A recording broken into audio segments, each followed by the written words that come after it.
Special coverage of Union Budget 2024. The Finance Minister Nirmala Sitharaman has presented a sixth consecutive budget earlier today. It was, of course, an interim budget just ahead of the Lok Sabha elections 2024. Interestingly, though, the FM expressed confidence that the NDA will be back, and under PM Modi's leadership, a proper union budget will be presented later in the year. There were, of course, many projections also, fiscal numbers, growth numbers, outlays outlined, of course, government spending explained. All of that was capped in a 60-minute address by the Finance Minister earlier today. And to decode that, we have a special panel live with us. Let's quickly go across and get opening comments from Rakesh Nangia first, Chairman, Nangia Anderson India, who's joining us live in our studio. Rakesh Nangia, let me quickly begin with your opening take on the interim budget 2024. Did it stay pretty much in line to your expectations? Any surprises there for you? And anything that you personally missed hearing today? I think if you see overall, I was not even expecting that an interim budget will come out with so much of information, so much of government intention, policy, view, direction of the government actually. I was only expecting one thing which I believe have missed, I was expecting it, I should put it like that. You know, out of the total number of taxpayers in the country, 95% are individuals, 95%.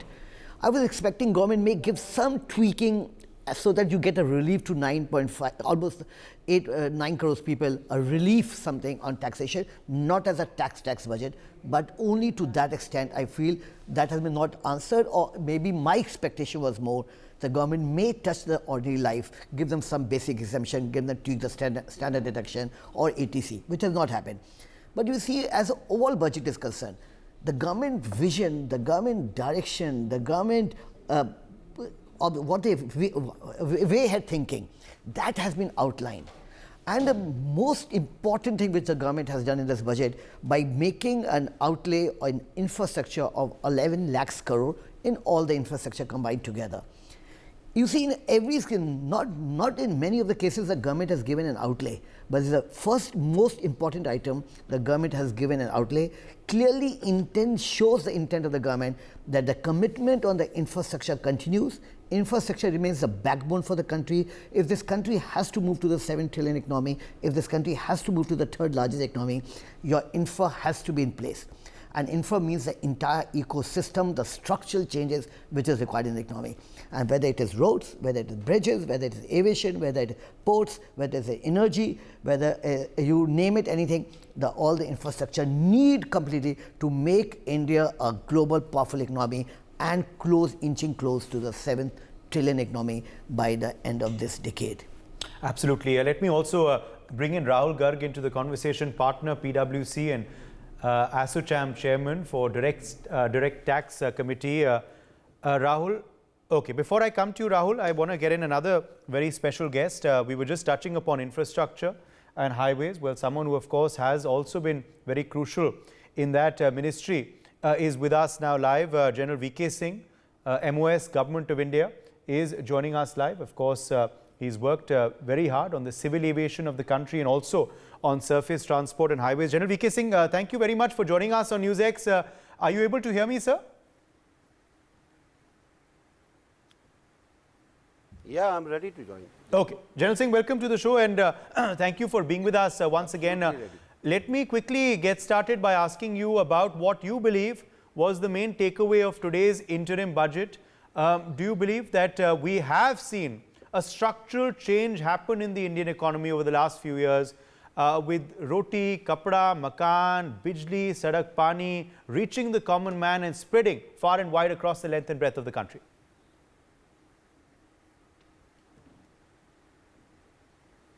See, this particular budget is a takeoff on what we have achieved so far. It gives direction for the future. It lays down a roadmap for the future so that we can progress towards becoming a developed country by 2047. And therefore, if you heard the speech by the finance minister. She said right in the beginning, Sabka Saath, Sabka Vikas has been our motto, and then we added into it Sabka Vishwas. We want to take everybody together. And then the four portions of our demography were highlighted by her. One was our women, our youth, our farmers, and the poor. And all things have been structured around this so that we can ensure that people come out of the poverty which everybody wants to take them out from. And we have already done it. 25 crore people are already out of that. And everything is now geared up in a manner how we can make the life better, the business better, create an environment which will take us, or an ecosystem which will take us forward to the aim of becoming a developed country. So in this you will find there is enough emphasis, if you read between the lines, on infrastructure. Infrastructure means budgets that will be capex oriented, as they have been in the last 3-4 years, where, and as you spend on infrastructure, this money gets spread around, boosts manufacture, boosts businesses, and does so much for the economy. So it is going to be a big boost with the finances that you are going to put into all this. And therefore, this budget is a budget which lays down the pathway for the future. Right. General Singh, a twofold question to you. Firstly, what road projects are you hoping will be completed? Which particular infrastructure highway projects are you hoping will be completed in the months ahead? And also, as far as aviation is concerned, are we going to continue to see expansion and upgradation and new airports being added on the map as well? You will continue to see a higher network of road and expressways that we are making, because the connectivity is the most important thing. Reducing the logistics costs is a most important thing, and in this, whether it is roads, highways and transport, whether it is railways, whether it is aviation, everywhere you will find the type of improvement that you have seen, type of development that you have seen, type of fast progress that you have seen, it will continue. Okay. Now, it is of course an interim budget because there is a big Lok Sabha election that is due later this year. Are you confident that enough has been done by your government to win this election, to bring the government back again, to bring, as Nirmala Sitharaman said earlier today as well, PM Modi back to present that final, big bang budget later this year? Actually, I should be asking you that question. You are on ground and you are seeing things. We are only doing things. But let me assure you, go to a common man, he is satisfied with what has been done. Nobody earlier bothered about his roti, kapda and makan. It is only Modi government which has done it. And his concern for the man who is sitting at the end of the line, that has made a difference. It has made a difference in taking out 25 crore people from the poverty line.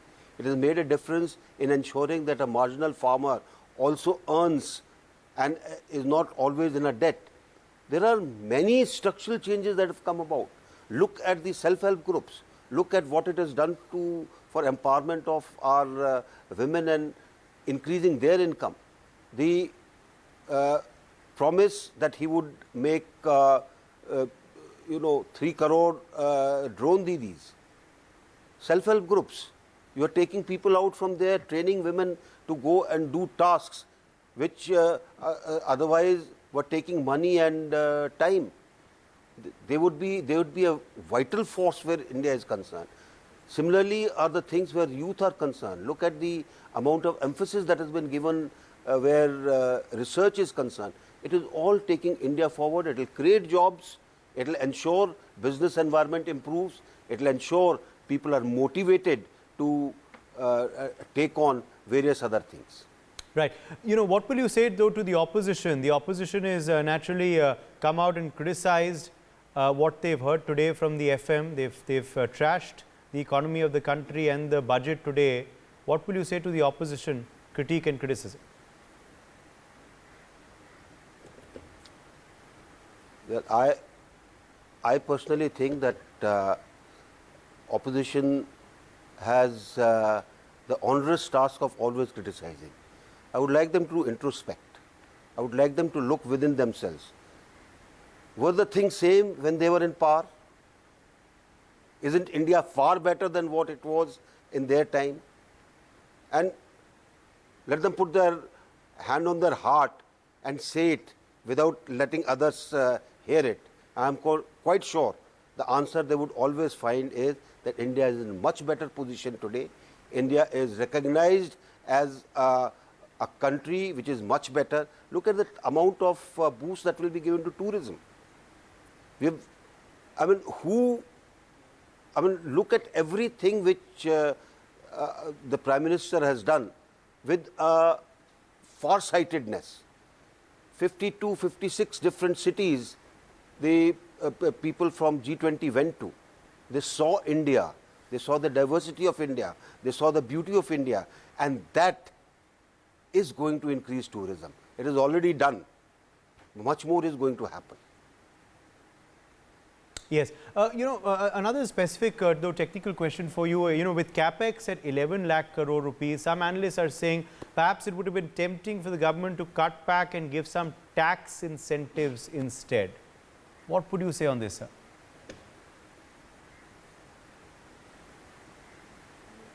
You are asking about the increase in the defense that has been talked of? Yes, increase in defense, but also certain analysts saying perhaps some tax incentives could have been given as well. See, that's why I said this budget is a pragmatic budget. This is a practical budget. This budget is not meant for the things which used to happen earlier. Okay, elections are coming, let's give all the sops. Now, how it is going to happen, nobody knows. You just want to please people. No, this budget is a budget which is telling people, look here, we have brought you up to here and this budget will take us forward. It is something which will be good for you. So, tax there is no change because the finance minister said so. Our tax structure is going well, more number of people have come into it, the compliance regime is going pretty well, GST collections are higher. So, there is no change in the tax structure. So, where is it that incentives were required? As the time goes by, as all other areas keep getting looked after, certainly we will have various other incentives which will help people in having a better life than what they have had till yesterday. Okay. Before I let you go, my final question is on defense, sir.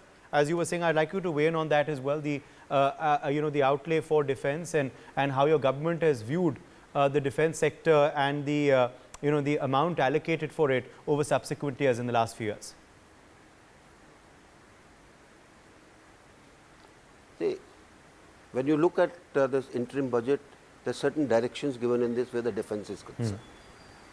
And it's quite clear that the government is very concerned and how to modernize and how to take things better for a more capable, agile, versatile and a hard-hitting force. It is into it. Yes. And you have to read between the lines as to what the budget says about the defense. So I've got no qualms in saying that it is a good budget for every possible sector that is available. All right, General V.K. Singh, thank you very much for joining us, Minister of State, Government of India, on NewsX with your take on the budget 2024.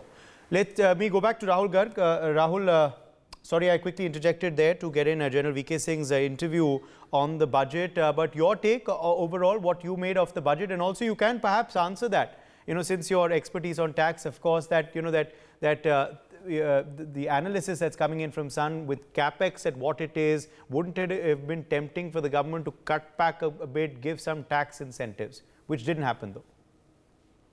So I would say that the budget, to my mind, is a remarkable work done in the year when we had so much of welfare schemes, initiatives rolled out, when we did not have enough money coming from monetization, even then, the target that we had set up initially for fiscal deficit target of 5.9% is likely to be met even slightly better at 5.8%. And more importantly, with the confidence that in the next year we would further be able to reduce it at 5.1%. And to my mind, across the globe, people are very keen and observing how the management of the fiscal affairs takes place in such turbulent times, in such large economy with so many people, that the prudence is apparent and the testimony is in these results. So I would say it's a remarkable work done in terms of managing this. The second question that you asked in VK Singh, in terms of making a choice, would you put in money on infrastructure or would you put money to the taxpayers' benefit? So one thing is very clear, that the direct taxes in particular are taxes on very class of people. So we have about the taxpayers, the numbers that were shown, that we have over 9 crores filers of the tax return, if you were to say so. Many of them are not even the taxpayers. So when an investment incentive on tax is given, you are dealing with the people in that range. Whereas when you put the money in the infrastructure, it benefits far more number of people. If the logistic cost for a stretch of 300 kilometers between 2 points goes down, then everything that passes by that stretch benefits you and me. It reduces the cost of logistic, it reduces the cost of the goods that landed in the people's lap, and it therefore makes the buying power much more meaningful. So to me, the choice were to be made, unless you had unlimited amount of money, the choice made that actually impacts more number of people positively for more number of years is a much better choice. And at the end of the day, any spend on infrastructure, if it is a meaningful spend, and as we have seen, the choices of the spend on infrastructure has been very, very good, then it also makes the money available to the people who participate in that infrastructure building. Yes. And therefore, what tax could do by leaving the money in the hands of people to spend to create more demand, the same way the money goes to the people who participate in this infrastructure building and leaves them with some more cash to purchase and also create demand. At the same time, it also serves the purpose of creating an asset, number one, which you could later monetize if you like. And number two, it also adds to the efficiency in your operations, which helps deliver the things at a cheaper price, both helping taming the inflation on the supply side. So I would say, if you were to make a choice between the two, that's a better choice. Okay, let me bring in Arjun Bajaj as well, Director Video Techs, quickly into the conversation. Rahul, stay with us. I'll come back to you. Arjun, your take on the interim budget 2024. What stood out for you? What did you make of the announcements, the statements today by the FM? Arjun. Yeah. Hi, Uday. Your take on budget 2024. What stood out for you? What did you make of what the finance minister said today? Well, the overall budget was more towards the, I think, progressive growth of the country. But in terms of a direct impact on our industry, there was no such benefit that was given. And we were hopeful that we would get some tax benefits in the form of GST or in some form of import duties, but that was not the case. We've been hopeful for the last couple of years that we could get some tax rebate, some GST rebate on the bigger sizes greater than 32 inches in the TVs, since TV is now a huge industry and generates quite a big revenue for the GST. And we were hopeful that we would get some benefit for the TV industry in comparison to the mobile industry, which has been getting a lot of benefit for the past couple of years. And so was not the case. But overall, it was a good budget, more towards the growth of the country in the coming years, and more inclusive. But you're hopeful because there is the full-fledged budget which will be coming up later in the year. Are you hopeful that in that you will get some incentives? Is that what your sector is hopeful for? Well, definitely. In terms of infrastructure, we've been very hopeful, and looking at the recent announcement of the India, Middle East, and the Europe corridor that is being discussed of lately, that could be potential opportunity for our exports, and in the coming years, we're hopeful that with better infrastructure and better policies that could come in place, we definitely have a good future for our industry. Okay. Yes, Rakeshang, you wanted to respond. I think if seeing your industry-wise, government, this being an interim budget, the government had made it very clear they will not give any duty exemptions or anything likely to come up. Then why for one industry? So they are not holistically seeing the budget at all. It's just a voter account, correct few things here or there where required, give a policy direction basically, which is very important for the country or the world at large is there, which the government has done it. And as regarding your part, GST part, obviously the GST has to go to the GST Council, is a totally independent body. We don't need to wait for the budget also to come basically. Yes, every industry there's a demand. Let me tell you, they clamor for some sort of incentive, some sort of extra deduction or whatever they look subsidy or anything. But the government made it very clear, the Prime Minister made it clear yesterday, it will be an interim budget. And in all the last 15 interim budgets since independence, you don't generally touch these rates basically.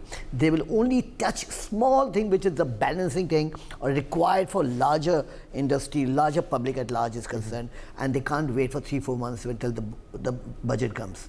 So for my take as regarding manufacturing is concerned, government made it clear they will not touch anything like this for any particular industry is concerned.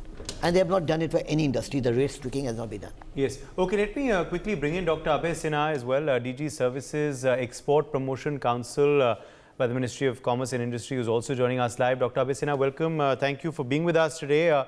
It's very important to, of course, encourage export as well. What do you make of, the outlays, the allocations, the statements made by the FM today? What stood out for you? Anything you personally missed in her address? And what do you make of the vision forward that the government has attempted to lay in terms of the thrust areas, the emphasis areas that she, spoke about and concentrated on?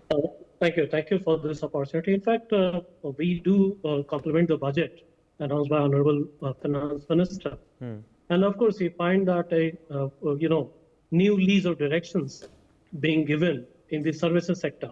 Of course, no direct references except tourism, energy and healthcare. And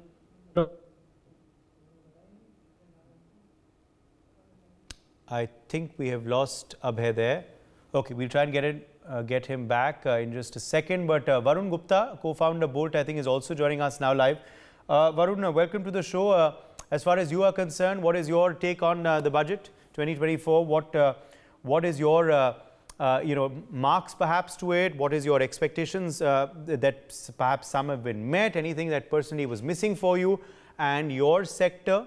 And what would you hope for in perhaps that full-fledged budget that will be expected later in the part of 2024?